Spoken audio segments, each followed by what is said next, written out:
Well, folks, gonna do a little trail talk video. I don't know if this will make it to YouTube or not, just kind of doing an experiment. I'll see how it looks like in editing, and we may or may not post it up, but just wanted to kind of take you along for a hike today. Talk about some random stuff. We'll just see kind of where the video goes. Talk about maybe some gear, some cold weather hiking concepts. So, found a new trail today. It's about 25 to 30 up here. That's what we're hiking in today. We're at 9,700 something, 9,700 something feet on this trail. So we've had some snow recently, so we got, you know, maybe 2-3 feet, or sorry, 2-3 inches, my bad. It's the oxygen, lack of oxygen to the brain. So some nice fresh powder. That's something to take in consideration if you haven't ever hiked in snow before. You exert a lot more. So you just gotta be prepared for that. At the car, it was windy. And you know, with that, whatever it is, 20 something, 28 maybe, at the car, it was cold. But another thing with winter hiking, if you're gonna get into winter hiking, is that you got to start cold at the car, because now I'm exerting myself and I'm almost too hot. I may start taking off my hood, maybe my beanie here in a few minutes.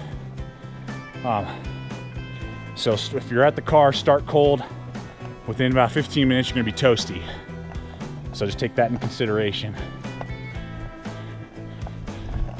Good buddy Brian hanging out, blasting a path.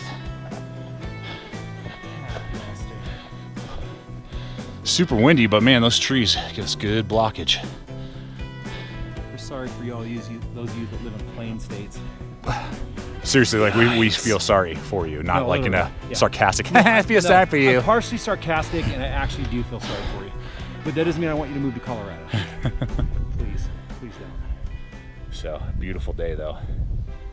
So as we're hiking, let's touch on a few gear items I'm rocking today that you guys have previously seen in previous videos. Is talking and hiking at high altitude is rough, by the way. But got my Target, I think it's like Champions beanie. I love this thing. I have like 4 of them. They're like 15 bucks, soft shell outer, fleece inner, super lightweight but really warm. Don't take up a lot of space, so I like that a lot. For warmth on the hands, I'm wearing my Fast Fit Mechanics gloves. These are the new version. And I found that the large size that I used to wear, which was a perfect fit, it's slightly baggy, like just a hair baggy. I tried on the mediums and they were just a slight too tight. I don't know if it'll bust seams, so it's kind of like almost like a middle, which kind of sucks. So just kind of be aware if you're thinking about fast fit gloves. They might be a little, you can just see there, they're not quite as form-fitting as my last pair, the old versions. They had paracord, now they just have like this little attachment here. But keeping my hands warm, lots of dexterity, which is good for, you know, like 15 bucks or whatever. All right, Brian, we're taking a little breather here. What do you got going on? Hang on, I just want to get that good profile shot in the mountains. There you go. Yes. So yeah, so actually I thought about these too. Like we just have like safety glasses that have a slate tint to them. These are Nemesis. You know, you can get them like the construction glasses. They work really good. Sorry, just about hitting Aaron in the northern regions. Using my Mountain Smith Pyrite 7075 hiking poles with the cork handles.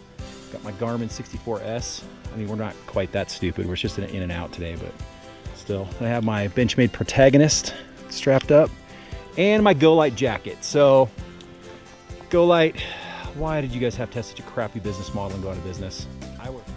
All right, so I want to talk about my shoes real quick too. Aaron wanted me to mention these. So these are Merrell's. They're winter hiking boots. They're not insulated, but they are 100% waterproof. And the other thing too, you can tell with the winter shoe too, is they're not like they're just like a leather, or they have like a neoprene material, so they're not going to let the water soak into them, like mesh. So the reason why on the channel we really don't do, I mean, look at the tread in those suckers. It's like BF Goodrich B for crying out loud. And I hate the color, but I mean, they were $75. So I can't beat a good pair of winter hiking boots that I'll wear through the whole season. This will last me at least a couple seasons. We just don't talk a lot about shoes and stuff because we always buy discount. Like we're not, oh, Patagonia, $400 and $495, go buy those and you should buy them. Like we're super practical here on the channel as well. So we're just telling you, we're like, you know, I told Aaron, I was teasing Aaron, I said, like discount and Columbia shoes are like match made in heaven for him. Because he always buys discount shoes, the ones that he has on. So the ones that I'm wearing, I don't know if you guys can see them. These are the Montrails, which is like a sub company of Columbia and Mountain Hardwear and stuff. These are like $100 shoes. I got them for $35. So, but you can't buy them anymore. Go to Amazon, you're not going to find these particular model anymore. But yeah, this is a good thing though. Like REI is a really good place to buy stuff on their. Now they call it the garage. It's just their outlet, REI outlet. Renaming stuff stupid. By the way, I hear a plane coming. We're in the middle of nowhere, and that pisses me off. Just saying. It's I mean, we're in Colorado. We always have planes flying over. I hate that. But we are still in the middle. No one could find us. Basically, what Aaron's saying. He wants us to make us sure that you know how cool we are. That we're out in the middle of nowhere. But it's not like we're sitting next to the highway here at I-25. But yeah, you know, it's just like for shoes. It's like, you know, REI does some great deals. They have at the main store REI Denver downtown. They have like a kind of a shoe rack that a lot of people don't know about. It's kind of in the girl section. You walk over there, and then that's where I found these. They were $100. I walked up to the counter, and the guy's like, "Oh, it's 25% off today." And I was like, "Shut up and take my money." So that's why I bought these. They're working out great. Yep. So if they're sucky by the end of the video, we'll let you know. Not to buy them. And these are Merrells too, which we love. I love Merrells. Yeah, Merrells. I've not had a Merrells that I didn't like yet. So cool, guys. Let's hit the trail. So as you guys can see here, testing out the Mora Garberg. I believe is how you say it. So far, totally digging it. I did buy the Cans Bowl as well, which is basically the same knife, just slightly lower grade steel, partial tang, thinner blade, but same mounting system, which is amazing. You're gonna see in the video, it's a modular system. You can take it off, put it on your belt without taking the actual mount to the pack off. So it's a really quick attachment. But I'll say that basically the Cans Bowl and the Garberg are almost the same knife. And if you're buying the Garberg, which would be about double the price, there's nothing wrong with that. It's just, what do you need in your life? Do you need a Honda Civic to get from A to B, or do you want a Porsche?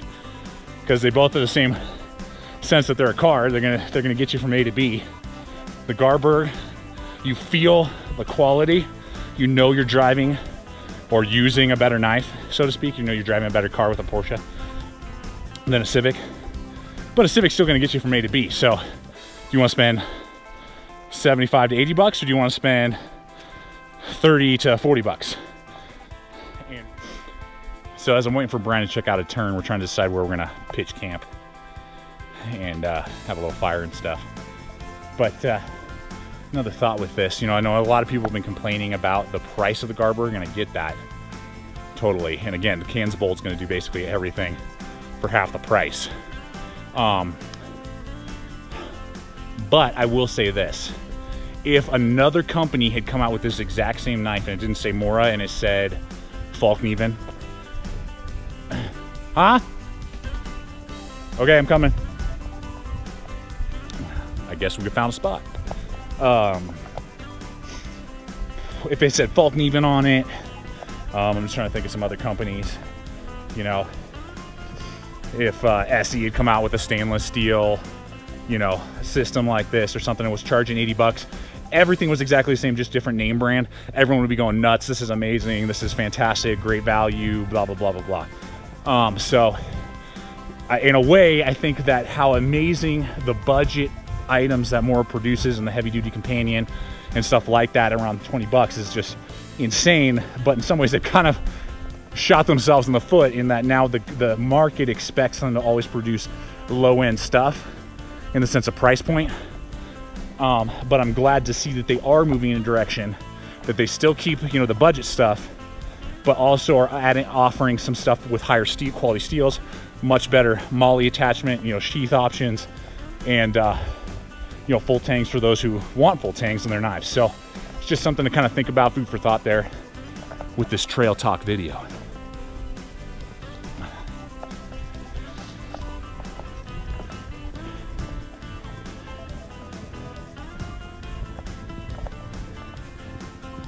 Gosh, this is awesome. Well, we're gonna find a spot right in here, folks. I think the trail cuts back that way. Yeah.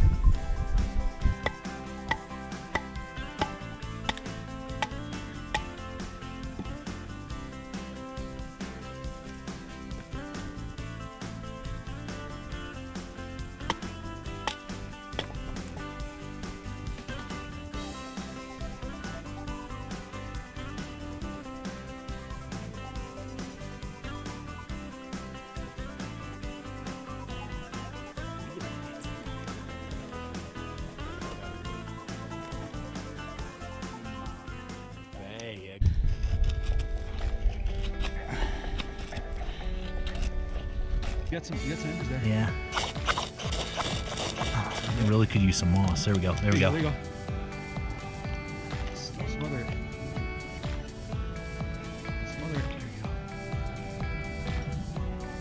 How's that again? Yeah, boy.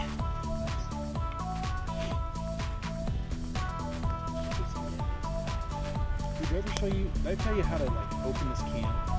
There we go. Dude, talk! Okay, so we're hanging out here by our site that we've hung out for about 2 hours. Sorry, making everybody sick. It's freaking cold out here. Fire. I don't know what the temperature is, but it is freaking cold when you get about 2 feet away from our fire. Did you see we made this amazing log awesome council fire down here? Yes. Actually not. That was done by a fire steel. Was actually really impressed. With no cotton and no paper, Nothing. no false, only the woods. Yep. Jeremiah Johnson. All right, just put out the fire. Our last saving grace. And now we're heading back. Great location though. This will definitely be a good hike for future. I'm sure you guys will see some more out here. And I think it goes like 11 miles or something up to a lake. So hopefully in the summer we can do one of those. I don't know if we'll do that in the winter. But let's go ahead and hit it and head back. Brian, how you doing? Freaking cold. Let's get to Starbucks.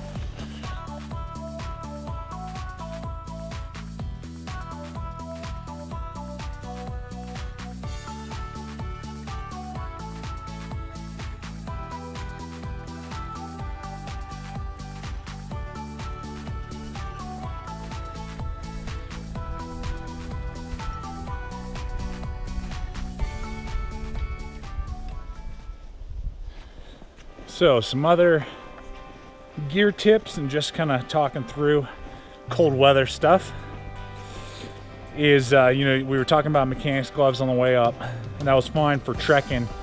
But when you stop, you know, exerting yourself, and I always carry a separate pair of insulated leather gloves. I got these ones at Big R. It's kind of like a ranch store here where we live. Ergo the R. Right. But I do these so that I can do, not only are these way thicker, you know, will block all the wind, and then they're insulated, but then I can mess around with the fire and stuff, and I don't have to worry about, you know, gloves melting on me. So that's why I don't really do synthetic gloves for colder weather and for around the campsite. I always do insulated leather ones. You don't always get quite the dexterity, but the hassle-free of not having to worry about a fire and melting your gloves is important to me. So love to hear you guys' comments on this one particularly. You know, if you guys are like, hey, we like it, or you want maybe more info or more personal, you know, love to hear you guys and what you guys think. You know, Brian and I say it from time to time. I mean, we'd be out here regardless. We're just taking you guys along for the ride because you guys like watching, you know. So if I'm gonna bust out the camera and take the time to do it and take you guys along, which I love to do, I wanna make sure it's something that's entertaining for you, that knowledgeable, gonna help you guys with your knowledge, you know, and think through some things and all that. So love to hear you guys' thoughts on this one. And check us out on all the social media. I'll probably have some photos there. Another good way to, you know, ask questions, you know, get ideas, all that type of stuff. And always remember, stay equipped, stay prepared. And we'll probably never see you out there. Later, guys.